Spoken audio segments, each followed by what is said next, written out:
حضرت انس بن مالک رضی اللہ تعالیٰ عنہ سے روایت ہے کہ رسول اللہ صلی اللہ علیہ وآلہ وسلم نے فرمایا کہ میرے پاس ایک براق لایا گیا۔ یہ ایک سفید رنگ کا جانور تھا جس کا قد گدھے سے اونچا اور خچر سے نیچا تھا۔ اس کا قدم اس مقام پر پڑتا جہاں تک نگاہ پہنچتی ہے۔ حضور نے فرمایا تو میں اس پر سوار ہوا یہاں تک کہ بیت المقدس میں آیا۔ حضور نے فرمایا تو میں نے براق کو اس حلقہ سے باندھ دیا جس سے انبیاء کرام علیہ السلام اپنی سواریوں کو باندھا کرتے تھے۔ حضور نے فرمایا پھر میں مسجد میں داخل ہوا اور 2 رکعت نماز پڑھی، پھر باہر نکلا تو جبرائیل میرے پاس ایک پیالہ شراب اور ایک پیالہ دودھ کا لائے۔ میں نے دودھ کا پیالہ لے لیا۔ جبرائیل نے کہا کہ آپ نے فطرت اسلام کو اختیار کر لیا ہے۔ پھر جبرائیل مجھ کو آسمان کی طرف لے چلے۔ جبرائیل نے آسمان کا دروازہ کھولنے کے لیے کہا تو پوچھا گیا آپ کون ہیں؟ فرمایا میں جبرائیل ہوں۔ پھر پوچھا گیا آپ کے ساتھ کون ہے؟ انہوں نے کہا سرکار مصطفیٰ صلی اللہ علیہ وآلہ وسلم ہے۔ پھر پوچھا گیا ان کو بلایا گیا ہے؟ فرمایا ہاں بلایا گیا ہے۔ پھر آسمان کا دروازہ ہمارے لیے کھول دیا گیا تو میں نے آدم علیہ السلام کو دیکھا تو انہوں نے مجھے مرحبا کہا اور میرے لیے دعائے خیر فرمائی۔ پھر جبرائیل مجھے دوسرے آسمان کی طرف لے چلے۔ انہوں نے آسمان کا دروازہ کھولنے کے لیے کہا تب پوچھا گیا آپ کون ہیں؟ فرمایا میں جبرائیل ہوں۔ پھر پوچھا گیا آپ کے ساتھ کون ہے؟ فرمایا سرکار مصطفیٰ صلی اللہ علیہ وآلہ وسلم ہے۔ پھر پوچھا گیا ان کو بلایا گیا ہے؟ فرمایا ہاں بلایا گیا ہے۔ حضور صلی اللہ علیہ وآلہ وسلم نے فرمایا پھر آسمان کا دروازہ ہمارے لیے کھول دیا گیا ہے تو میں نے 2 خالہ زاد بھائی یعنی عیسیٰ بن مریم اور یحییٰ بن زکریا علیہ السلام کو دیکھا تو انہوں نے مجھے مرحبا کہا اور میرے لیے دعائے خیر فرمائی۔ پھر جبرائیل مجھے تیسرے آسمان کی طرف لے چلے۔ انہوں نے آسمان کا دروازہ کھولنے کے لیے کہا تو پوچھا گیا آپ کون ہیں؟ فرمایا میں جبرائیل ہوں۔ پھر پوچھا گیا آپ کے ساتھ کون ہے؟ کہا سرکار مصطفیٰ صلی اللہ علیہ وآلہ وسلم۔ پھر پوچھا گیا ان کو بلایا گیا ہے؟ فرمایا ہاں بلایا گیا ہے۔ پھر آسمان کا دروازہ ہمارے لیے کھول دیا گیا۔ وہاں مجھ کو یوسف علیہ السلام نظر آئے جنہیں سارے جہاں کا آدھا حسن عطا فرمایا گیا ہے۔ انہوں نے مجھے مرحبا کہا اور میرے لیے دعائے خیر فرمائی۔ پھر جبرائیل مجھے چوتھے آسمان کی طرف لے چلے تو جبرائیل علیہ السلام نے آسمان کا دروازہ کھولنے کے لیے کہا۔ پوچھا گیا یہ کون ہے؟ فرمایا میں جبرائیل ہوں۔ کہا گیا آپ کے ساتھ کون ہے؟ فرمایا سرکار مصطفیٰ صلی اللہ علیہ وآلہ وسلم ہے۔ اور پوچھا گیا کیا ان کو بلایا گیا ہے؟ فرمایا ہاں بلایا گیا ہے۔ تو آسمان کا دروازہ ہمارے لیے کھول دیا گیا تو میں نے ادریس علیہ السلام کو دیکھا تو انہوں نے مرحبا کہا اور میرے لیے دعائے خیر فرمائی، جن کے بارے میں خدا تعالیٰ نے فرمایا ہے کہ ہم نے اسے بلند مقام پر اٹھا لیا ہے۔ پھر جبرائیل مجھے 5ویں آسمان کی طرف لے چلے تو انہوں نے آسمان کا دروازہ کھولنے کے لیے فرمایا تو پوچھا گیا کون ہے؟ فرمایا میں جبرائیل ہوں۔ پھر پوچھا گیا آپ کے ساتھ کون ہے؟ فرمایا سرکار مصطفیٰ صلی اللہ علیہ وآلہ وسلم ہے۔ اور کہا گیا ان کو بلایا گیا ہے؟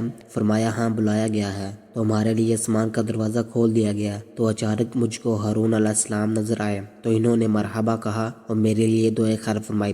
پھر جبرائیل ہم کو 6ٹھے آسمان کی طرف لے چلے۔ انہوں نے آسمان کا دروازہ کھولنے کے لیے کہا۔ پوچھا گیا کون ہے؟ فرمایا میں جبرائیل ہوں۔ پھر پوچھا گیا آپ کے ساتھ کون ہے؟ فرمایا سرکار صلی اللہ علیہ وآلہ وسلم ہے۔ اور کہا گیا ان کو بلایا گیا ہے؟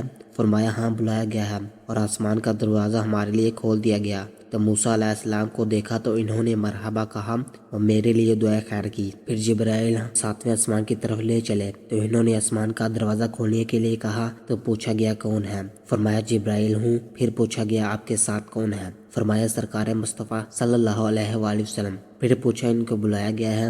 فرمایا ہاں بلایا گیا ہے۔ تو ہمارے لیے آسمان کا دروازہ کھول دیا گیا تو ہم نے حضرت ابراہیم علیہ السلام کو دیکھا جو بیت المعمور سے اپنی پیٹھ کی ٹیک لگائے ہوئے تھے، اور بیت المعمور میں روزانہ 70,000 ایسے فرشتے داخل ہوتے ہیں جو دوبارہ نہیں آتے، یعنی روز نئے نئے فرشتے آتے ہیں۔ پھر مجھ کو سدرۃ المنتہا پر لے گئے۔ اس کے پتے ہاتھی کے کانوں کے مثل ہیں اور اس کے پھل بڑے مٹنوں کے مانند ہیں۔ تو جب سدرۃ المنتہا کو خدا تعالیٰ کے حکم سے ایک چیز نے ڈھانپ لی تو اس کا رنگ بدل گیا۔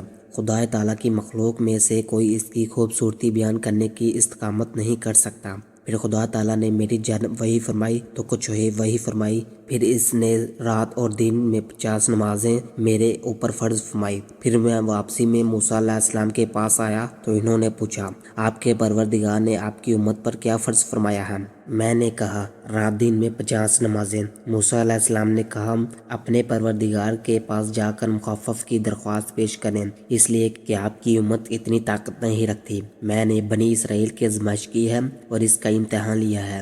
حضور نے فرمایا میں نے واپس جا کر عرض کی اے پروردگار میری امت پر آسانی فرما، تو خدا تعالیٰ نے میری امت سے 5 نمازیں کم کر دی۔ پھر موسیٰ علیہ السلام کے پاس آیا اور کہا کہ مجھ سے 5 نمازیں کم کر دی گئی ہیں۔ انہوں نے کہا آپ کی امت اس کی بھی طاقت نہیں رکھتی، آپ پھر اپنے پروردگار کے پاس جا کر مخفف چاہیں۔